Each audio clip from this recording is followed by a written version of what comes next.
अस्सलाम वालेकुम and thank you so much for joining. आज मेरा जूम पे ऑनलाइन सेशन है सेक्सुअल हरासमेंट के हवाले से। बहुत सारे लोग रिक्वेस्ट कर रहे थे। जिस तरह से हमने देखा कि बहुत सारे केसेस जो हैं वो बहुत क्रूअल केसेस एक्चुअली सामने आ रहे हैं, तो इस हवाले से ज़रूर बात की जानी चाहिए और लोगों को अवेयरनेस देनी चाहिए। मैं ये कहूँगी कि जो एक क्रिमिनल क्रूअल एक इंसानियत से गिरा हुआ जो एक्ट है, इस पे सब मिलके आवाज़ उठाएं और बच्चियों को महफूज करें। सो आए देखते हैं कि जूम पे हमारी क्या मीटिंग होती है। आप लोग भी उसमें साथ साथ रहिएगा। Thank you so much. इस वीडियो को अपनी रिस्पॉन्सिबिलिटी समझते हुए दूसरों तक पहुंचाइएगा ताकि लोग अवेयर हो सकें कि इस बिहेवियर को किस तरह से टैकल करना है।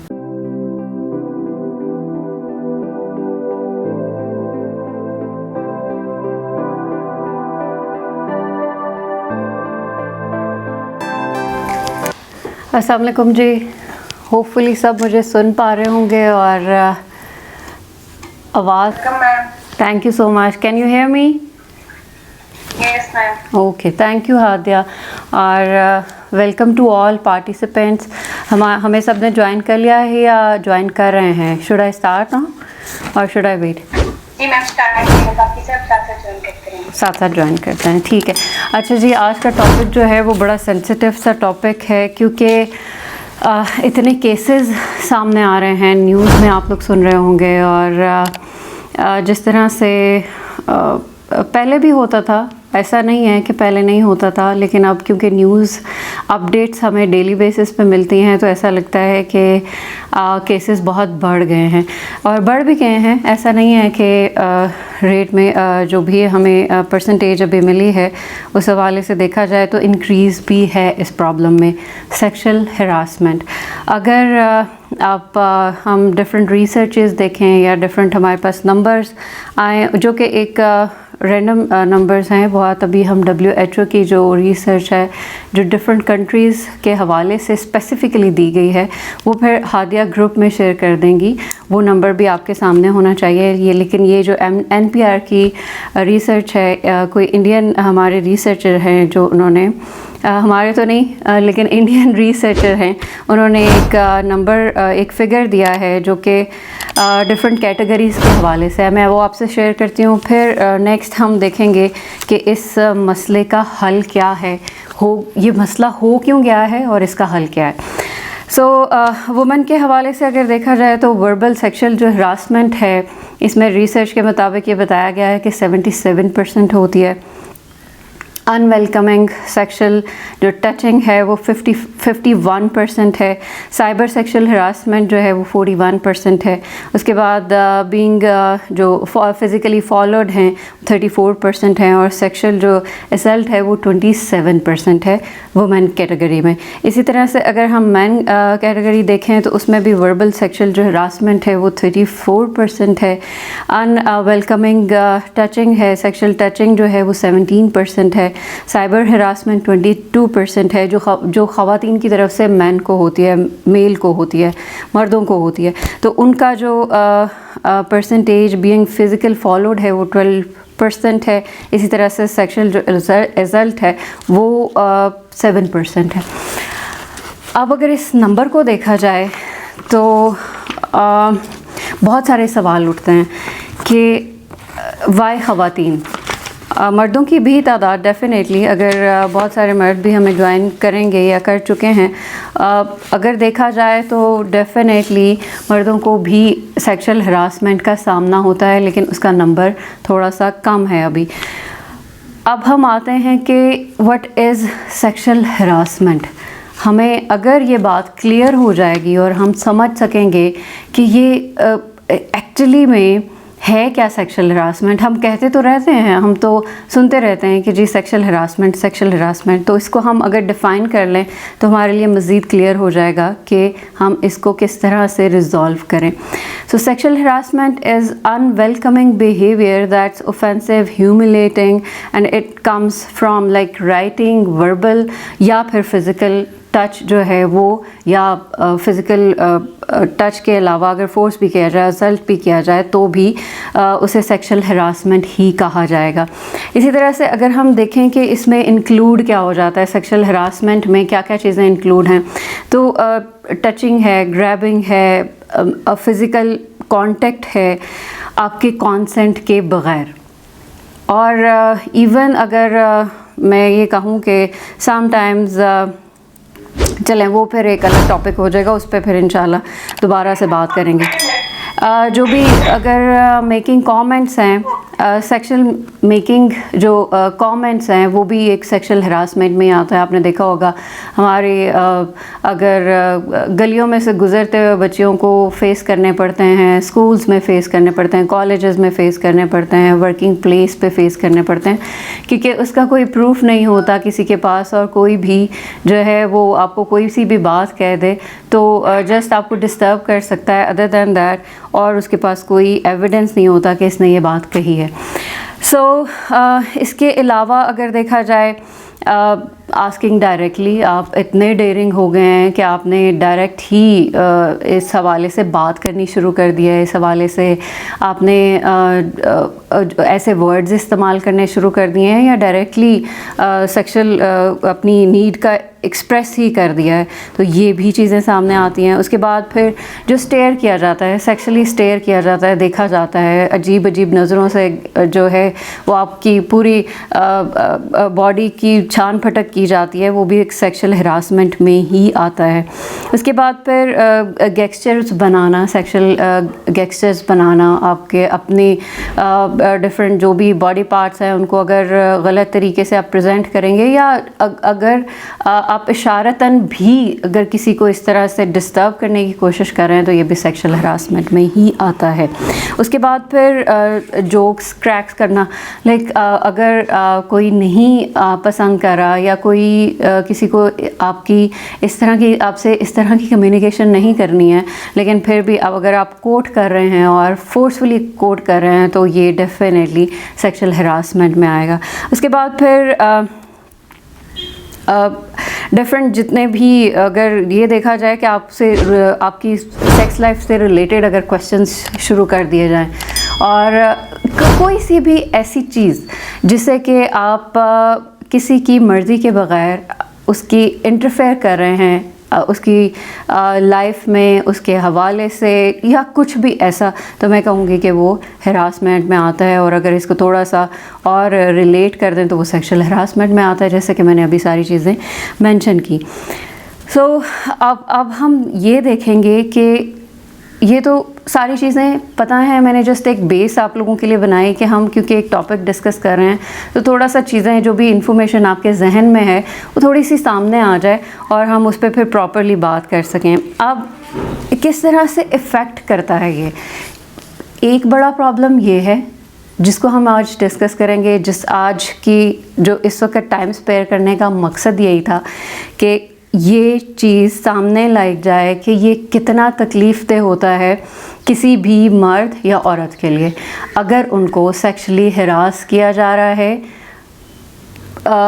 इसे वर्बल हरासमेंट जैसे मैंने आपको बताया, इसे फ़िज़िकल हरासमेंट जैसे मैंने आपको बताया, ऑनलाइन हरासमेंट या इन पर्सन हरासमेंट, किसी भी तरीके से ये किस तरह से इफ़ेक्ट करती है मेंटली एंड इमोशनली, इस पे हम बात करेंगे। उसके बाद फिर मुझे वापस फिर डेवलपमेंट में जाना है कि ये बिहेवियर एक्चुअली बिल्टअप होता क्यों है। जब हम ये जान पाएंगे तो मेरा ख़्याल है कि बहुत सारे लोग जो हैं अवेयर हो सकेंगे कि ये ऐसा हो क्यों रहा है अभी, ऐसा मतलब ये इतना इनह्यूमन एक्ट है जो कि आपको ख़बरों में देखने में मिलता है। नॉर्मली भी अगर वो ख़बरों में नहीं भी आ रहा तो आप देखें कि फिर भी इट्स सो इनह्यूमन। आप ठीक है, आप बुली कर रहे हैं, आप मजाक कर रहे हैं, आप रूड हो रहे हैं, आप बदतमीज़ी कर रहे हैं, आप मतलब ये थोड़े से इतना सिवियरिटी नहीं है इस चीज़ में कि इट हैपन्स। हर कोई जो है वो एग्रेशन भी फेस कर रहा होता है, वो बुली भी हो रहा होता है, इट्स नॉट नॉर्मल। मैं ये नहीं कह रही कि ये ठीक है, लेकिन जो सेक्सुअल हरासमेंट है ये इसकी सिवियरिटी बहुत ज़्यादा है और ये बहुत बुरे तरीके से किसी भी पर्सनालिटी को जो है वो इफ़ेक्ट कर सकती है। अब how it effects on mental health. देखें, अगर अगर मैं ये कहूँ कि कोई सा भी एग्रेसिव बिहेवियर, जैसे कल हमने assumption, जब ये देखा जाए कि how it can effect you mentally, तो किसी भी बिहेवियर को अगर आप पे फोर्स किया जा रहा है, अगर आपसे कम्युनिकेट नहीं किया जा रहा, अगर आपसे जो भी चीज़ें अगर पूछी नहीं जा रही, आपका कॉन्सेंट नहीं लिया जा रहा, वो मैं सिर्फ इस बिहेवियर की बात नहीं कर रही, मैं जनरली सारे बिहेवियर्स की बात कर रही हूँ। आपकी रिस्पेक्ट नहीं की जा रही, आपसे प्रॉपरली शेयर नहीं किया जा रहा, कोई से भी जो भी डेली लाइफ में हम चीज़ें देख रहे होते हैं, तो इसका मतलब ये है कि you are uncomfortable at the moment, कि आपको केयर नहीं किया जा रहा, आपको सपोर्ट नहीं किया जा रहा, आपको एक्सेप्ट नहीं किया जा रहा, आपको जो भी चीज़ें जिस तरह से हैं उस तरह से इन्वॉल्वमेंट आपकी शामिल नहीं है। तो आप देखें कि उन चीज़ों का इफ़ेक्ट कितना ज़्यादा आपकी लाइफ पे हो जाता है, जब आपसे छोटी छोटी सी चीज़ें हैं, कम्युनिकेट अगर नहीं करते हैं, आपकी बात नहीं सुनी जाती, आपको रिस्पेक्ट नहीं दी जाती। तो जस्ट इमेजिन कि ये जो आपकी इतनी पर्सनल चीज़ है, जिसके हवाले से आप अवेयर भी नहीं हैं, कि क्योंकि आप देख लें हमारी सोसाइटी में किस तरह से इस वर्ड के हवाले से ही कितना बुरा समझा जाता है। अगर पेरेंट्स इस हवाले से तो बात ही नहीं करते, ठीक है, बहन भाई से अगर आप बात करेंगे तो मसला हो जाएगा, फ्रेंड से बात करेंगे तो शायद अगर अच्छे फ्रेंड्स हैं आपके कंपनी में और वो आपको बेहतर तरीके से गाइड करने के लिए रेडी हैं, या इवन उन्हें भी बेहतर गाइडलाइंस पता हैं, तो ही आप उनसे बात भी कर सकते हैं। सो पहला जो स्ट्रेस आएगा आपके जहन पे कि व्हाट इज़ हैपनिंग, ये क्या हो रहा है और इसको कैसे डील किया जाए। और दूसरा स्टेप क्या होता है कि ठीक है, आप अगर फ़र्ज़ करें, चले हम एग्ज़ाम्पल यही ले लेते हैं, हम अप्लाई कर लेते हैं क्योंकि हमारी सोसाइटी में ये होता है। अगर आप देखें कि आप घर से निकल के आप गली से गुज़र रही हैं, मैं स्पेसिफ़िकली ख़वातीन की बात करूँगी क्योंकि हमारे पास नंबर जो आया वो ही ज़्यादा है, ठीक है। सो अगर ख़वातीन की बात की जाए और उसको गली में जाते हुए कोई, जो हमने अभी सारी लिस्ट बयान की मैंने अभी, कि उनको गेस्चर्स अगर दिखाए जाएं या उन्हें वर्ड्स इस तरह के कह दिए जाएं, पास से गुज़रते हुए अगर कोई इस तरह से वर्ड्स कह देता है या स्टेयर किया जाता है या कोई सी भी ऐसा एक्ट कर देता है जो कि बड़ा अनकंफर्टेबल है, तो जस्ट इमेजिन कि उसका जो टास्क वो पूरा करने जा रही थी, वो शायद स्टडी का हो सकता है, वो ट्यूशन का हो सकता है, वो किसी दोस्त की तरफ जाके एंजॉय करना हो सकता है, वो किसी की हेल्प करने जाना हो सकता है, वो कुछ भी हो सकता है। तो वो टास्क तो आपने इफ़ेक्ट कर दिया क्योंकि उसमें आपकी जो भी एबिलिटीज़ हैं वो बहुत ज़्यादा डिस्टर्ब हो गई फिर, क्योंकि आपकी जो भी मेंटल एबिलिटीज़ हैं उस प्रॉब्लम को डील करने में लग गई, जो कि ऑलरेडी इतनी ज़्यादा मेंशन्ड, आपको पता है कि बहुत ज़्यादा शेयर्ड नहीं है, जिनके बारे में आपको पहले से ही नहीं पता कि व्हाट इज़ दैट, ये है क्या। आप पहले ही एक कन्फ्यूजन का शिकार हैं कि पता नहीं ये क्या है और इसको किस तरह से डील करना चाहिए, या गलत इन्फॉर्मेशन बहुत सारी आपके पास मौजूद है।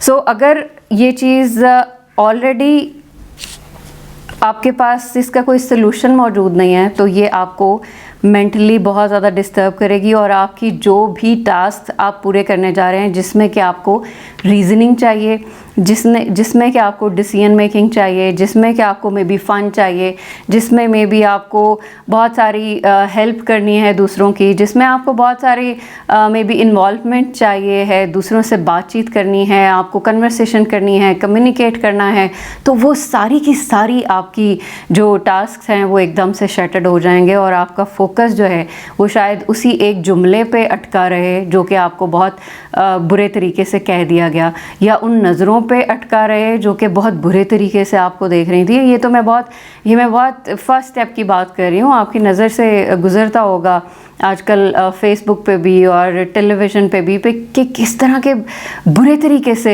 हरासमेंट जो है वो बच्चियों को फेस करनी पड़ती है। सो अगर वो उससे अगला स्टेप है तो उस पे भी आते हैं। अब ये तो मैंने जनरली जो कि नॉर्मली बच्चियों को फेस करनी पड़ती है, ये मैंने उसकी बात की है। मर्दों को भी फेस करनी पड़ती है, लड़कों को भी फेस करनी पड़ती है। इट्स नॉट लाइक कि सिर्फ लड़कियां ही इस चीज़ का सामना करती हैं।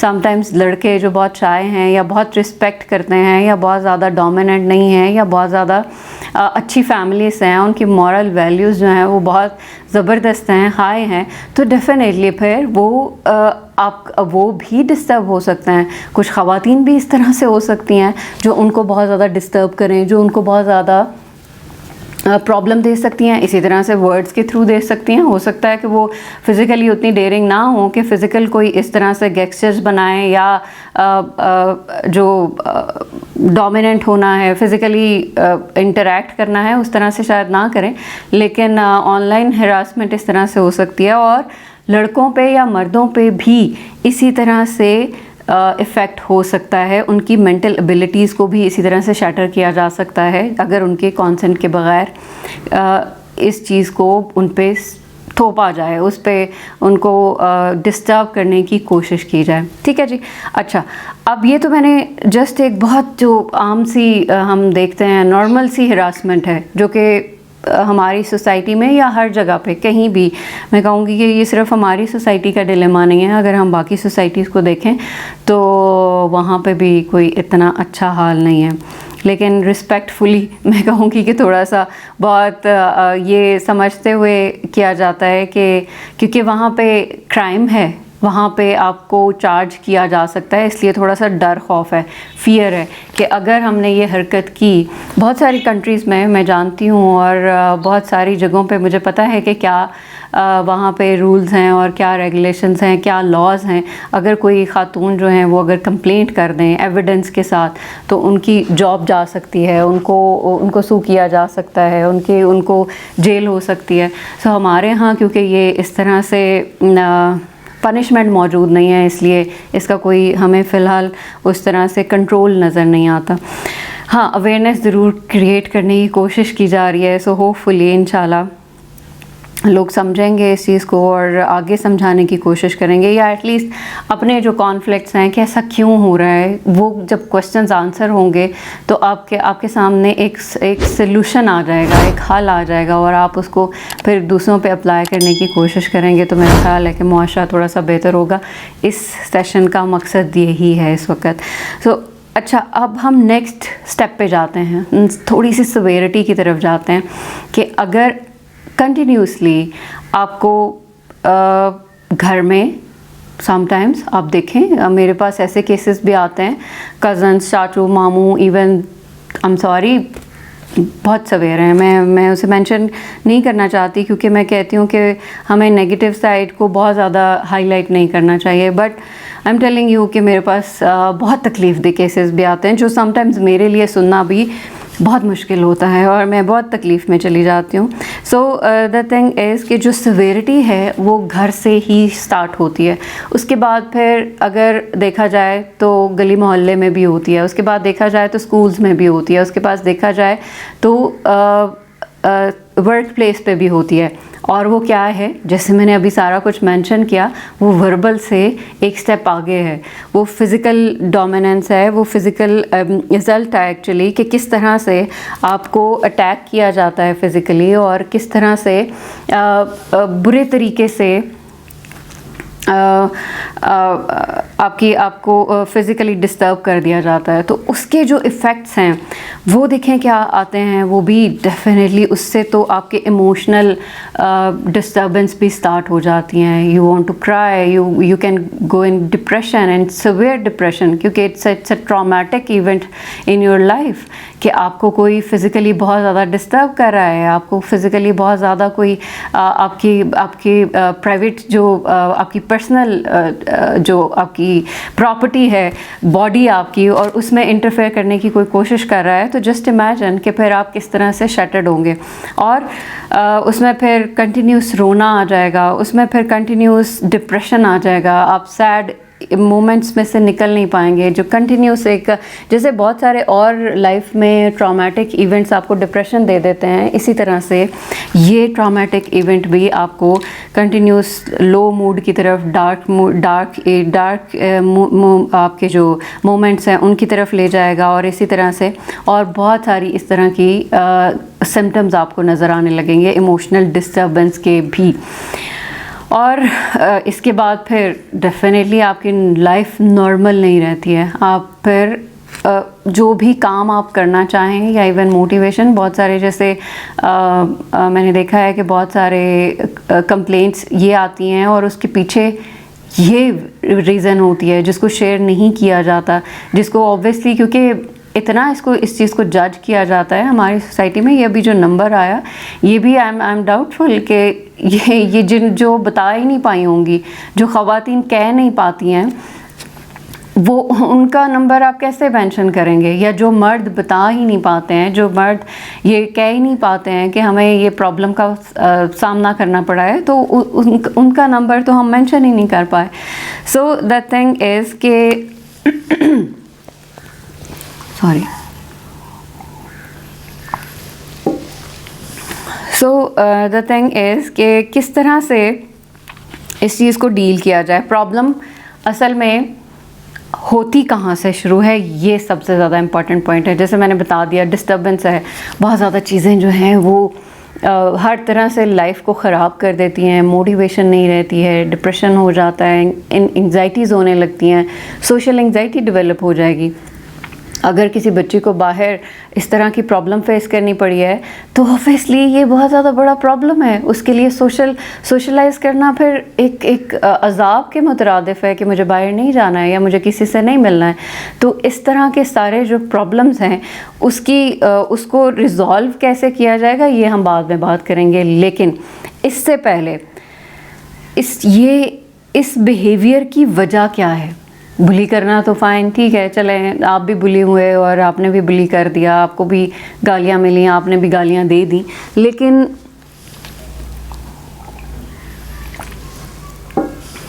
और चलें ये भी थोड़ी देर के लिए कंसिडर कर लेते हैं कि आप सेक्सुअली हरास हुए और आपने सेक्सुअली हरास कर दिया। ये तो बड़ी एक जर्नल सी अजम्पशन है, या जर्नल सी एक हमारे पास कह लें कि वैल्यूएशन आ जाएगी कि ठीक है जी, कोई हरास हुआ। बड़े सवाल हादिया साथ साथ में नोट करते जाएगा, ठीक है। फिर 15 मिनट के बाद इंशाल्लाह हम क्वेश्चन आंसर सेशन भी रखते हैं। सो सबसे पहले जो इम्पोर्टेंट ये जो 15 मिनट है मुझे इस चीज़ को देने हैं कि इस बिहेवियर के बिल्टअप होने की वजह क्या है।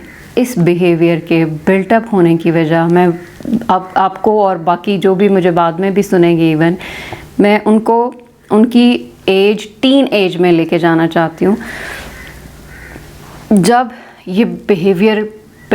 ये इमोशन डेवलप हो रहा था, जब डेवलपमेंट हो रही होती है और आप ऑपोजिट जेंडर से अट्रैक्शन फील करने लगते हैं, आपकी सेक्सुअल नीड्स जो हैं वो मैच्योर होने लगती हैं, तो तब क्या होता है? हम इस सोसाइटी में रहते हुए सब इमेजिन कर सकते हैं, अगर सब, और डेफिनेटली हम सब इस वक्त एडल्ट हैं और सब इस दौर, टीन एज के दौर से गुज़र चुके हैं। आई एम अज्यूमिंग कि हम सब यहाँ पे 18+ मेंबर्स मौजूद हैं, 18+ एज के साथ मेंबर्स मौजूद हैं, पार्टिसिपेंट्स मौजूद हैं। सो जो आपकी टीन एज में प्रॉब्लम आई वो ये थी कि आपके पास गाइडलाइन मौजूद नहीं थी, आपके पास इस वर्ड को एक्सप्रेस करने का राइट नहीं था। जो पेरेंट्स आपको हर तरह से हर चीज़ के हवाले से गाइड करते हैं, वो पेरेंट्स इस हवाले से गाइड नहीं कर पाते। मैं ज़्यादातर की बात कर रही हूँ, कुछ कर भी पाते हैं, लेकिन ज़्यादातर पेरेंट्स इस हवाले से गाइड नहीं कर पाते हैं। सो अगर ये गाइडलाइन आपको प्रॉपरली नहीं दी गई, आपको बताया नहीं गया, आपकी नीड जिस तरह से आपके खाने पीने की नीड है, अगर वो प्रॉपरली पूरी ना की जाए तो आपकी ज़िंदगी बहुत अनकंफर्टेबल हो जाएगी, आप मुसीबत में आ जाएंगे, ठीक है। इसी तरह से अगर आपको सेफ्टी ना दी जाए तो आप एक मुसीबत आपके ऊपर आ जाएगी, आप नहीं अच्छे तरीके से कंफर्टेबल लाइफ नहीं गुजार पाएंगे। इसी तरह से बिल्कुल मेरे लिए ये नीड भी इसी तरह से इम्पॉर्टेंट है जैसे बच्चों का खाना पीना इम्पॉर्टेंट है, जैसे बच्चों की सेफ्टी इम्पॉर्टेंट है, जैसे बच्चों को सुनना इम्पॉर्टेंट है, या जैसे बच्चों को हर तरह से फैसिलिटेट करना इम्पॉर्टेंट है। इसी तरह से बच्चों को इस हवाले से भी प्रॉपर गाइडलाइन देना जो है वो बहुत ज़्यादा इम्पॉर्टेंट है। अगर हम उन्हें नहीं बताएंगे कि आपको अगर हम उन्हें ये नहीं बताएंगे कि ये क्या है, आपको क्यों ऐसा फील हो रहा है, या आपकी जो नीड एक डेवलप हो रही है। अब देखें बच्चे बहुत सारे ऐसी प्रॉब्लम्स के साथ आते हैं कि एडिक्ट हो चुके होते हैं।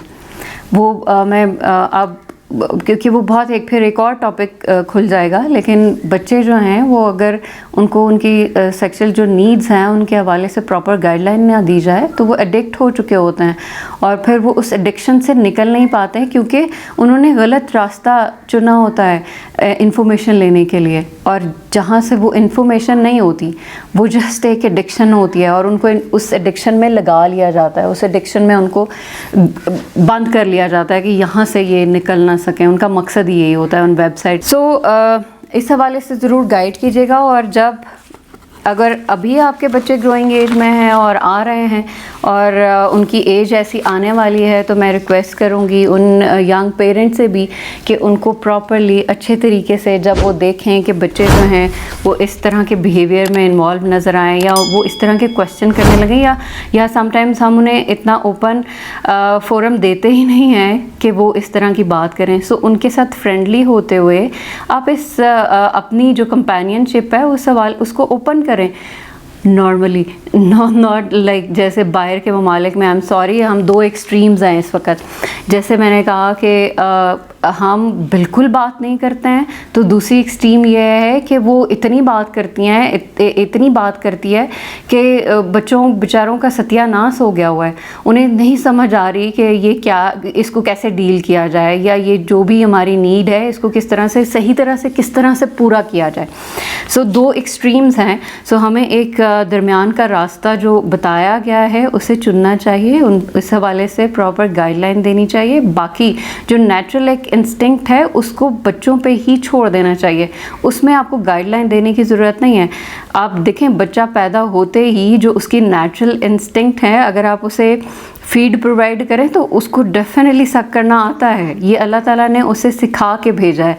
तो इसी तरह से, लेकिन सिर्फ उसे एक प्रॉपर गाइडलाइन चाहिए होती है, आपकी हेल्प चाहिए होती है, आप वहाँ पे होना मौजूद चाहिए होता है, ठीक है। इसी तरह से बच्चे को चलना आप नहीं सिखाते हैं, बच्चे को बैठना आप नहीं सिखाते हैं, बच्चे को बोलना आप नहीं सिखाते हैं, लेकिन आप एक गाइडलाइन प्रोवाइड करते हैं। इसी तरह से दरमियान का रास्ता ये है दो एक्सट्रीम्स में से कि बिल्कुल बात ना करना और बहुत ज़्यादा बात करने का दरमियान का रास्ता ये है कि अच्छे तरीके से अच्छे अल्फाज के साथ एज ग्रुप को देखते हुए अपने बच्चे की नीड, और ये वेरी करता है, यहाँ पे मैं ये भी आपको गाइडलाइन दे दूँ कि ये वेरी करता है कि किस बच्चे की नीड कब डेवलप हो रही है। सो उस वक़्त उस बच्चे को ज़रूर वहाँ पे आपको ख़ुद मौजूद होना चाहिए, क्योंकि जिस तरह से पेरेंट्स मौजूद होंगे उस तरह से मैंने जैसे पहले भी कहा कि और कोई मौजूद नहीं हो सकता। अब जो केसेस हमारे पास सामने इतने सवेयर केसेस हैं उसकी सबसे बड़ी वजह यही है कि हम हमारे जो साइकोलॉजिस्ट हैं, जो थेरेस्ट हैं, इसे हंगर के बाद द मोस्ट पावरफुल इंस्टिंक्ट कहते हैं। सेक्स ड्राइव को मोस्ट पावरफुल इंस्टिंक्ट कहा जाता है क्योंकि इसी ड्राइव की बेस पे दुनिया मौजूद है। अगर ये ड्राइव ख़त्म हो जाए तो दुनिया ख़त्म हो जाए। सो इसका मतलब है कि इस ड्राइव को सही तरह से प्रॉपरली एक गाइडलाइन प्रोवाइड करते हुए इस्तेमाल करेंगे तो बहुत एक नॉर्मल लाइफ गुजार सकेंगे। लेकिन अगर इसे स्प्रेस कर दिया जाएगा, अगर इसे इस पे बात ही नहीं की जाएगी, सब बात करना तो मैं बहुत एक सादी सी बात कर रही हूँ, इसको सप्रेस कर दिया जाता है, इसको सामने नहीं लाया जाता। अगर लाया भी जाए तो समझा जाता है शायद ये कोई बहुत घटिया इंसान बन गया है, या ये किस तरह की बातें कर रहा है, या ये इसको ये तमीज़ के दायरों से बाहर चला गया है अगर ये इस हवाले से बात करेगा। तो ये मुझे नहीं समझ आती है वैसे कि ये हमारा बिहेवियर जो है वो इस तरह से डेवलप क्यों हो गया हुआ है कि ये एक बहुत बेसिक नीड है, और अगर इसको प्रॉपरली, और अल्लाह ताला ने ही इस नीड को इंसान के अंदर बनाया है, तो फिर इस नीड के बारे में बात करने में क्या प्रॉब्लम है। सो पेरेंट्स को ये मेरा मैसेज है, और फ्यूचर पेरेंट्स को भी ये मेरा मैसेज है कि अपने आप को इस चीज़ के लिए भी साथ में तैयार करें, इस पे खुल के बात करें और अदब के दायरे में रहते हुए इस पे बात करें, जैसे कि अभी हम कर रहे हैं। तो वाई नॉट के इसी तरह से बाकी जगहों पे भी बात हो, और बच्चों की वो जो एक सप्रेशन है जो कि फिर बाद में फ्रस्ट्रेशन बन जाती है, जब इस नीड के हवाले से उन्हें प्रॉपर गाइडलाइन नहीं होगी, जब इस नीड के हवाले से उनके पास प्रॉपर इन्फॉर्मेशन नहीं होगी, तो वो सप्रेस होकर फिर बाद में फ्रस्ट्रेशन बन जाएगी, और वो फ्रस्ट्रेशन फिर नेगेटिवली निकलती है, वो दूसरों पे निकलती है। जहाँ पे इख्तियार आ जाता है ना, जहाँ पे इख्तियार आ जाता है वहाँ पे निकलती है। आप वर्क प्लेस पे इख्तियार आ गया, आप कोई कुछ नहीं कर सकता, स्कूल में इख्तियार आ गया, आपको कोई इससे तकलीफ़ नहीं पहुंच रही है कि ये आपके लव्ड वंस जो हैं नहीं हैं, इनको क्या फ़र्क पड़ता है, इनके सामने इमेज मेरा ख़राब हो भी गया तो हु आर दे, आपके घर वालों के सामने तो नहीं होगा। लेकिन एक जस्ट इमेजिन कि इसका जो एक अगला प्रोसेस है, फिर इस सप्रेशन के बाद आप जब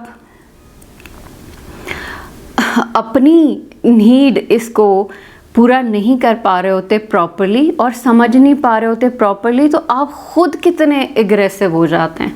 आप दूसरों को वो तकलीफ़ दे रहे होते हैं जो आप ख़ुद सफ़र कर रहे हैं। आपके पास वो तकलीफ़ इतनी ज़्यादा हो जाती है कि आप वो तकलीफ़ दूसरों पे थोपना शुरू कर देते हैं, आप वो तकलीफ़ दूसरों को ट्रांसफ़र करना शुरू कर देते हैं।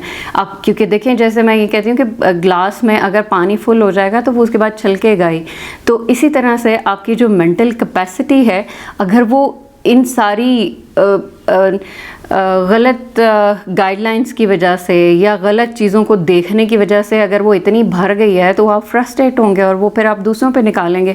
जो हमें ख़बरें देखने को मिल रही हैं, आई एम सॉरी, ये हमारी जो इतनी अवेलेबिलिटी है हर चीज़ की, that's why they are not humans.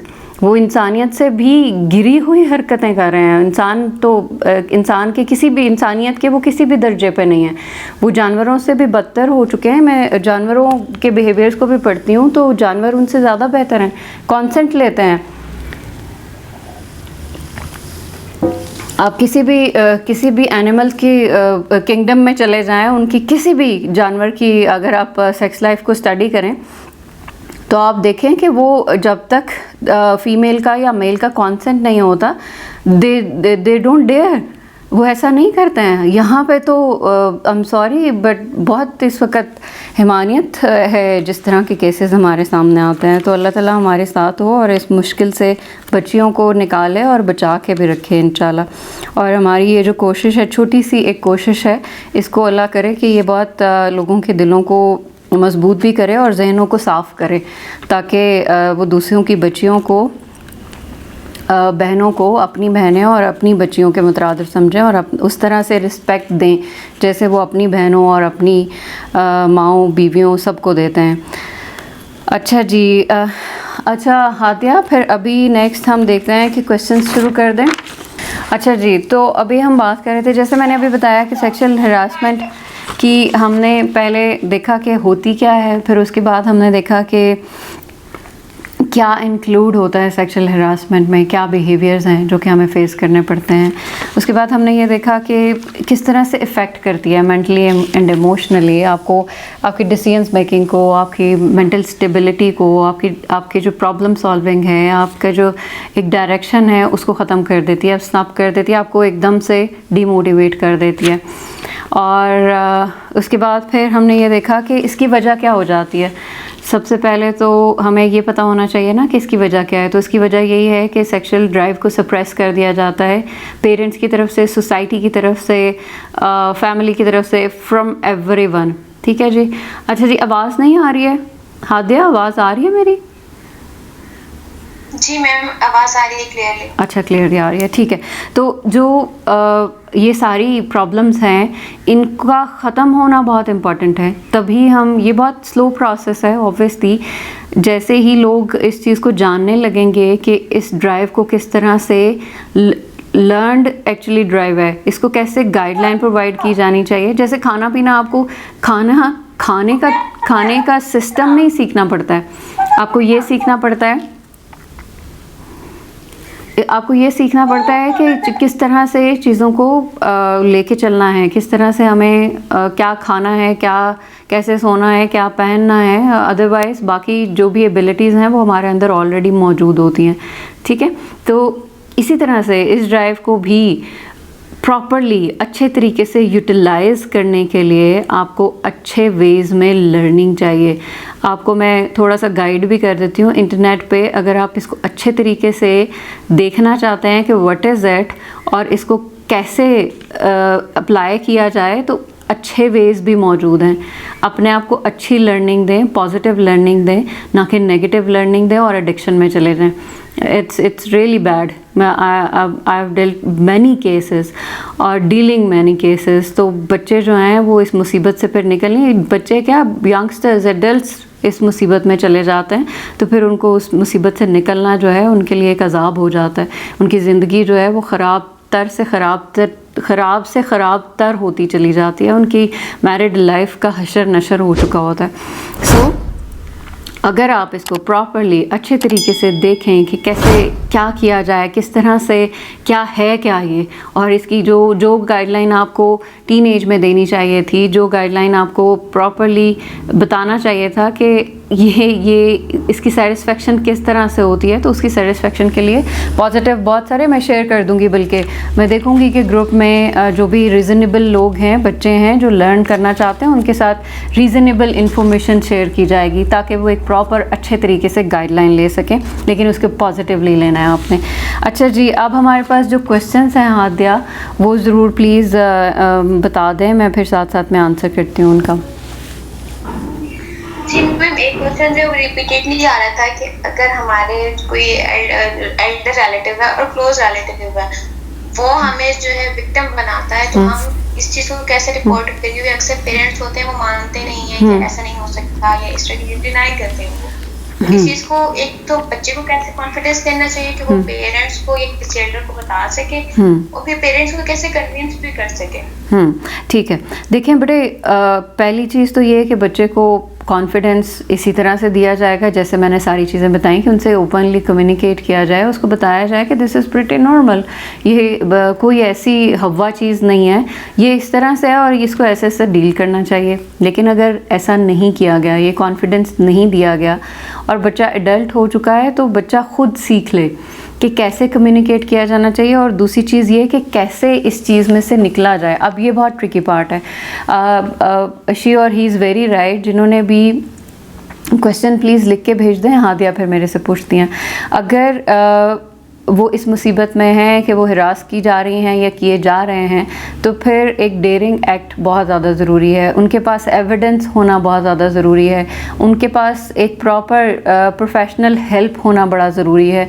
अगर ये चीज़ें नहीं होंगी और वो कम्युनिकेट नहीं कर पाएंगी, अगर वो इस मुसीबत से निकलना चाहती हैं या चाहते हैं, तो उनको तरीके से अपने पास एविडेंस रखते हुए कम्युनिकेट करना चाहिए, ताकि जो भी, जैसे क्लोज़ रिलेटिव्स की बात की गई है, तो वेरी राइट कि कुछ लोग जो हैं वो इस चीज़ को ट्रस्ट ही नहीं कर सकते कि अगर फ़र्ज़ करें मैं आप माशाल्लाह सब बड़े और समझदार लोग मौजूद हैं, अगर भाई की तरफ से ऐसी हरासमेंट आ रही है, अगर कज़न की तरफ से ऐसी हरासमेंट आ रही है, अगर आई एम सॉरी बट ये मेरे लिए बड़ा तकलीफ़ दे बात है, अगर बाप की तरफ से ये हरासमेंट आ रही है, तो जस्ट इमेजिन कि उस बच्ची का क्या हाल होगा। और इसी तरह से अगर घर में जो आपने वो हाईवे अगर मूवी देखी हो, तो उसमें उसका क्लिप भी मैं आपसे ज़रूर शेयर करूँगी। Just speak loud, just say it, just don't bear it all the time कि ये आप अपने ऊपर ये मुसीबत क्यों लेके बैठे हुए हो या बैठी हुई हैं। आपका ये राइट है कि आप एक्सप्रेस करें और आप इस मुसीबत से निकलें। सो एक ट्रस्टवर्दी जो भी इंसान आपके साथ मौजूद है, आप उससे शेयर करें, उससे गाइडलाइन लें और देखें, फिर इम्प्लीमेंट करें। क्योंकि अगर बर्दाश्त करते रहेंगे या करती रहेंगी तो फिर तो इसका और कोई हल नहीं है।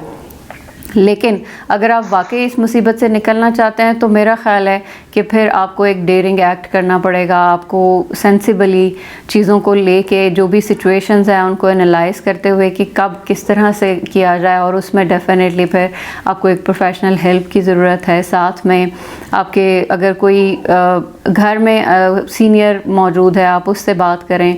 अगर कोई टीचर मौजूद है, उनसे जो भी ट्रस्टवर्दी हैं एक्चुअली आपके लिए, आपको लगता है कि वो सुनेंगी समझेंगी, तो मेरा ख़्याल है कि उनको ज़रूर बताएं और उनको समझाएं कि ये मेरा मसला है और मुझे कम्युनिकेट करना है और कैसे किया जाए।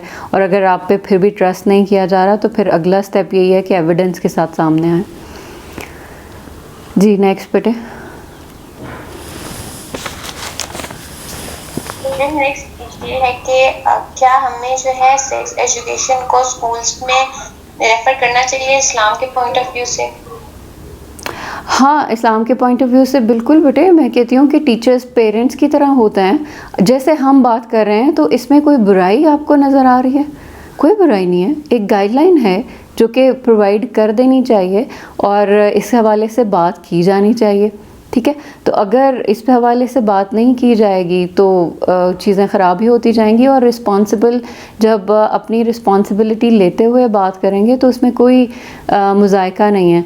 लेकिन अगर इसको बुरे तरीके से पेश किया जाएगा तो उसमें मुज़ायका है, बिल्कुल है। अगर कोई गलत तरीके से इसकी इन्फॉर्मेशन पुटअप करने की कोशिश करेगा, जैसे हमारे यहाँ आपने देखा है कि एक इतना अच्छा कॉन्सेप्ट है कि ख़वातीन के हकूक़ हैं, इतने अरसे से चल रहे हैं कि जी ख़वातीन के हकूक़ हैं, लेकिन औरत माश ने कैसे उनका धज्जियाँ उस कॉन्सेप्ट की बिखेर दी हैं। ख़वातीन जो हरास होती हैं, ख़वातीन जो संसार कर दी जाती हैं, ख़वातीन जो ह्यूमिलेट होती हैं, जो एजुकेशन नहीं ले सकती, जो जला दी जाती हैं, उनके राइट्स की बात करनी चाहिए, लेकिन इस तरीके से तो नहीं करनी चाहिए। सो दे आर रॉन्ग। अगर आप अपनी सही चीज़ को गलत तरीके से प्रेजेंट करेंगे या उसको गलत तरीके से लेके चलेंगे तो वो गलत ही कहलाएगी। तो ये बिल्कुल एक्सपेक्टेशंस ना रखें कि अगर आप गलत तरीका, वेस्ट का तरीका गलत है। मैं तो ओपनली इस बात को कहूँगी कि they are not doing right, they are doing wrong actually. कि वो कितने गलत तरीके से अपने बच्चों को सिखा रहे हैं। अपनी तरफ से वो बहुत हकूक़ अदा कर रहे हैं और जो कि ह्यूमिलेट कर रहे हैं और अपनी चीज़ों का इंसानियत की धज्जियाँ एक्चुअली उड़ा देते हैं। अपने ही टीनेजर्स को मुसीबत में उन्होंने डाला हुआ। कभी उनको स्टडी करें उनके मसले, उनके इमोशनल हेल्थ के, दे आर इन हेल्थ। सो ये चीज़ अच्छे तरीके से प्रेजेंट करनी चाहिए, अच्छे तरीके से लेके चलना चाहिए। बच्चों को रिस्पेक्ट के दायरे में रहते हुए इन बातों के हवाले से गाइड करना चाहिए। तो इसमें कोई मुज़ायका नहीं है। हाँ जी। और ये भी कि अगर कोई विक्टिम है सेक्सुअल हरासमेंट का तो वो एक तरह के डिप्रेशन में चला जाता है, तो उसको उस चीज़ से कैसे डील करवाया जाए? हाँ, सबसे पहले तो उसे कॉन्फिडेंस देना चाहिए कि अगर कोई किसी को पता है साथ में रहते हुए तो उस इंसान को उसकी हेल्प करनी चाहिए, कि आपको इस हवाले से बात करनी चाहिए। क्योंकि जब तक बेटे ये इतना एक्चुअली सवेयर प्रॉब्लम है, जैसे मैंने बताया कि आम जो हरासमेंट है वो तो शायद हमारे माइंड आदी हो चुके हैं।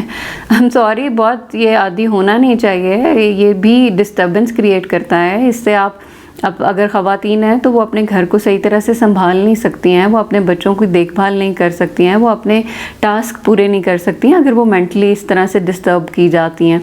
तो इसी तरह से अगर इससे अगला स्टेप ले लिया जाए जो कि सेक्सुअल हरासमेंट है और फोर्स्ड सेक्सुअल हरासमेंट है, तो उसमें फिर ऑब्वियसली देखें उसके बाद आप एक डिप्रेशन में चले जाते हैं, आप एक मोटिवेशन आपको नहीं रहती है। तो इसको डील करने के लिए प्रोफेशनल हेल्प ही आपको मदद कर सकेगी। उसमें सिर्फ साथ जो अगर दोस्तों को पता है या आपके फैमिली मेम्बर्स को पता है तो उन्हें मोटिवेट करना चाहिए कि आप इस हवाले से तफसील के साथ, अगर आप हमसे इसलिए बात नहीं कर रही कि जज किए जाएंगी या आप इसलिए हमारे से बात नहीं कर रही कि आपकी रिस्पेक्ट का ख़तरा है, तो आप किसी ऐसे इंसान को बता दें जो आपकी प्राइवेसी को बहुत ज़्यादा टेक केयर करे। ठीक है। हाँ जी, नेक्स्ट नेक्स्ट, अगर कोई इंसान ऐसा है जो हर बात में रिपीटेडली सेक्सुअल कंटेंट को यूटिलाइज करता है, तो हम किसी ऐसे इंसान को उसका ये जो क्लियरेंस है, या फिर कैसे कर सकते हैं कि उसका जो सेक्सुअल कंटेंट है हर बात में आ रहा है, इसको हम कैसे साफ कर सकते हैं, पॉजिटिव साइड पे लेके जा सकते हैं? हाँ, इसको देखें, अगर मैंने यही कहा ना कि जैसे अगर आप डेयर नहीं करेंगे, अगर आप कम्युनिकेट नहीं करेंगे, बताएंगे नहीं, तो आप होते रहेंगे, आप हरास होते रहेंगे।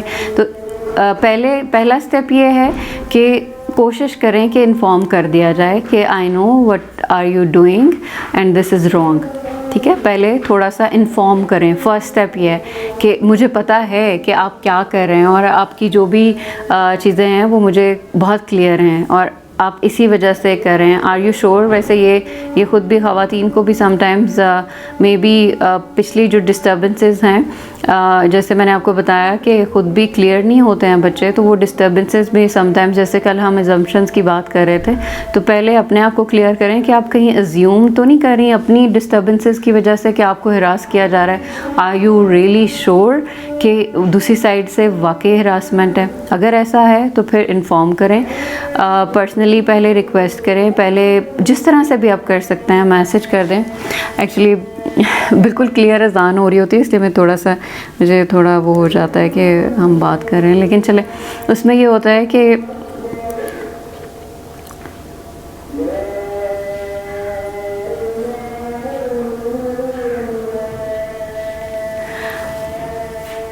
ठीक, उसमें ये होता है कि आप देखें, इन्फॉर्म कर दें। अगर इन्फॉर्म करने के बाद भी आप को इस चीज़ से नहीं निकलने दिया जा रहा या कंटिन्यूस है, तो फिर जो भी रिस्पॉन्सिबल्स हैं, जो कि आपके घर में पेरेंट्स हो सकते हैं, जो अगर स्कूल में टीचर्स हो सकते हैं, वर्क प्लेस पे बाकी जो रिस्पॉन्सिबल अथॉरिटीज़ हैं वो हो सकती हैं, तो उनको थोड़ा सा इन्फॉर्म कर दें। ये बड़ा रीज़नेबल सा मैंने आपको हल बताया है। अगर फिर भी चीज़ें ठीक नहीं होती, जो कि हमारे यहाँ ये इतना, जैसे मैंने आपको बताया बाहर के ममालिक में तो ऐसा है कि अगर कोई इस तरह की कंप्लेंट कर दें तो उनको एक थ्रेट होता है, एक फ़ियर होता है कि अगर हमने ये कर दिया तो हमारी जॉब जा सकती है या हमें जेल हो सकती है।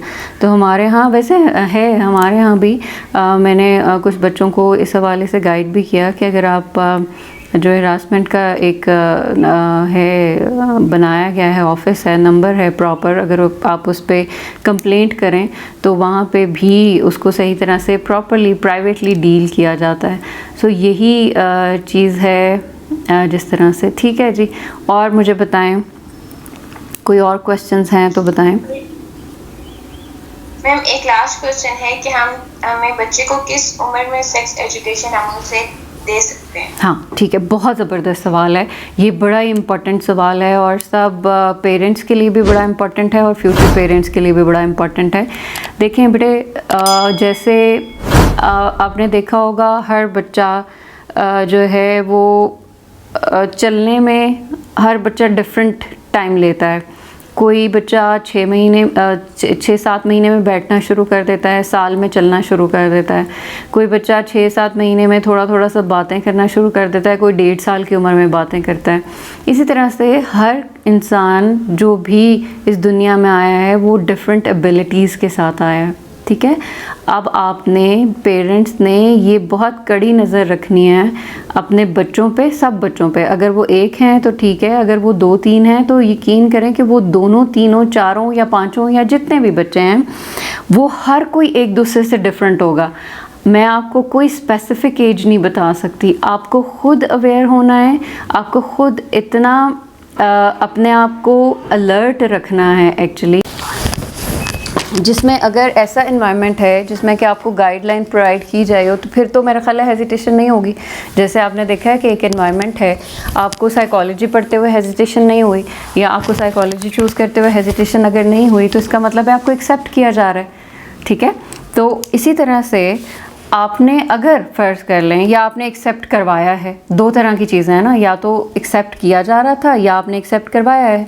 तो इसी तरह से जब आपने एक्सेप्ट ये करवा लिया है कि साइकोलॉजी बहुत इंपॉर्टेंट है और मुझे पढ़नी है। तो इसी तरह से अगर ये भी आप एक्सेप्ट कर लें कि जो सेक्स एजुकेशन है ये बड़ी इंपॉर्टेंट है, इस हवाले से बच्चों को बताना चाहिए कि जब भी आपको कोई प्रॉब्लम आए तो आप मेरे साथ ओपनली शेयर करें। जो उनकी फ़िज़िकल ग्रोथ हो रही होती है, जो फ़िज़िकल चेंजेस आ रही होती हैं, वो उनको जब आप बताएंगे तो ये एक ओपन फोरम उनके लिए बन जाएगा। वो खुद ब खुद आपसे शेयर करेंगे। वो इतने ओपन हो, जब भी आप देखें कि जैसे मूवीज़ में कोई इस तरह का सीन आ जाता है तो आप क्या होता है, सब इधर उधर मुंह करके इधर उधर देखने लग जाते हैं। या दिस इज़ रिस्पेक्टफुल, ये ऐसा ही होना चाहिए। लेकिन क्या आप इतने ओपन हैं कि उनको बताया जाए कि ये क्या है और क्यों ऐसा होता है, लाइफ क्या है, कैसे लाइफ बनती है, ठीक है। इमेजेस ना दिखाएं, ये this is not like suggested, लेकिन उनको प्रोवाइड ज़रूर कर दें एज उस एज ग्रुप में। पहले एक्सेप्ट करें, पहली चीज़ आपका सवाल जो है कि पहले ख़ुद एक्सेप्ट करें कि हाँ this is not wrong, this is very important actually. तो जब आप ये एक्सेप्ट कर लेंगे तो फिर ऐसे ही कम्युनिकेशन के वेज ढूंढें। जैसे मैंने आपको बताया हर किसी के डिफरेंट होते हैं। आजकल आपने देखा है कि इट्स वेरी नॉर्मल के इंडियन गाने चल रहे होते हैं, मूवीज़ में इमोशनल एक्सप्रेशन जो है वो बहुत आम है, ड्रामों में इवन बहुत आम है। तो वहाँ पे एक गाइडलाइन प्रोवाइड की जानी चाहिए कि दिस इज़ लाइक गुड। अब देखें कि जैसे हमारे यहाँ क्या होता है, पहले क्या होता था कि साथ बैठना भी मियाँ बीवी का जो है वो एक अजीब सा फील किया जाता था कि साथ बैठे हैं, और हाथ पकड़ना बहुत अजीब सा फील किया जाता था। हाँ, गुस्सा करना इज़ नॉर्मल लेकिन अगर आप कोई प्यार का इजहार कर रहे हैं अपनी मिसेस के नॉर्मल अच्छे तरीके से, पॉजिटिव वे में, तो उसको बुरा क्यों फील किया जाता है? दिस इज़ नॉर्मल, उनको इजहार करना चाहिए। और इसी तरह से जब आपको कोई सा भी टीवी में प्रोग्राम ऐसा नज़र आए, इंटरनेट पे ऐसी कोई पोस्ट नज़र आए, बच्चे आजकल सोशल मीडिया यूज़ करते हैं, इंटरनेट उनके हाथ में है, टीवी पे चीज़ें इस तरह की चलती रहती हैं, ड्रामाज हैं, मूवीज़ हैं, तो मौका ज़रूर ऐसा तलाश करें कि ये देखें इस तरह से जो है वो लाइफ एक्सप्रेशन ये है, लव एक्सप्रेशन ये है, और इसको इस तरह से आपको भी अपनी लाइफ में अप्लाई करना चाहिए रीज़नेबली तरीके के साथ। लेकिन साथ में ये भी जो थोड़ा सा जब कोई इस तरह का आप देखें तो उस पर कॉमेंट ज़रूर कर देंगे, this is wrong, this is rubbish, ये फजूल चीज़ है और ये नहीं होनी चाहिए। इस ना अच्छे इखलाक इस चीज़ की इजाज़त देता है, ना मज़हब इस चीज़ की इजाज़त देता है, और ना ही हमें, और ना ही ये नेचर के एन मुताबिक है। साइंस भी इस चीज़ को बिल्कुल रद्द करती है कि ये चीज़ नहीं होनी चाहिए, क्योंकि वो मेंटली आपको डिस्टर्ब करती है वो चीज़। सो ये सारे स्टेप्स जो हैं वो एक मदर को, मैं इसीलिए कहती हूँ कि प्री मैरिज काउंसलिंग भी लेनी चाहिए पेरेंट्स को, कपल्स को, कि जो भी शादी या जो इंगेजमेंट अगर हो गई है तो उसमें आपको प्री मैरिज काउंसलिंग जो है इसी तरह की गाइडलाइंस प्रोवाइड करती है कि आपको किस तरह से अपने बच्चों को जो है वो किस एज ग्रुप में, या ख़ुद को किस तरह से पहले डील करना है, उसके बाद अपने बच्चों को कैसे डील करना है। ठीक है जी, thank you so much ma'am, हमें 7 मिनट ऊपर हो चुके हैं। हाँ जी आपने हमें सपोर्ट किया। हाँ, थैंक यू। और होपफुली सब सेटिस्फाई हुए होंगे। अगर किसी का क्वेश्चन है तो प्लीज़ ज़रूर पुटअप कर दें और ग्रुप में पूछें अगर किसी का क्वेश्चन रह गया है। मेरे पास ये दो बड़ी अहम बुक्स हैं जो कि मेरी नज़र से गुजरियाँ, आई डोंट नो ये मुझे कहाँ से मिली, ये पाकिस्तान के हवाले से हैं। Cruel numbers 2014, a compilation of child sexual abuse on reported cases in Pakistan। ये आपसे ग्रुप में ज़रूर शेयर कर दी जाएंगी, ठीक है। क्रूअल नंबर्स ऑफ 2015, ये भी compilation of child sexual abuse है। ये बड़ी तकलीफ़ दे किताबें हैं ये जो इसमें नंबर मौजूद है। और अभी तो ये 2015 की बात है, 2020 की कंपाइलेशन हो तो शायद ये बहुत बार जो है वो ऊपर जा चुका हो। सो प्लीज़ अपने इर्द गिर्द सबको इस हवाले से जो भी कोई लर्निंग आपकी हुई है इस हवाले से ज़रूर लर्निंग दीजिएगा। Be open, be sensible and be expressive and be ready to resolve your problem. किसी भी ट्रस्टवर्दी से अपना मसला ज़रूर शेयर करें और उस हेल से निकलें जो सेक्सुअल हरासमेंट की हेल है, जिसको आप एक ज़िंदगी को, एक सेक्सुअल हरासमेंट ने आपकी ज़िंदगी को अज़ाब बनाया हुआ है। सो इस सेशन का यही मकसद था। अल्लाह ताला आपके साथ हो और आपकी मुश्किलात को आसान कर दे और आप एक खुश और कंफर्टेबल ज़िंदगी गुजारें। मेरा और लेट्स टॉक का यही एम है और इंशाल्लाह जब तक हूँ तब तक यही रहेगा। अपना बहुत सारा ख्याल रखें और हमें दोबारा भी ज्वाइन कीजिएगा और सजेशंस पुट अप कीजिएगा कि कौन से टॉपिक्स जो हैं वो लिए जाने चाहिए।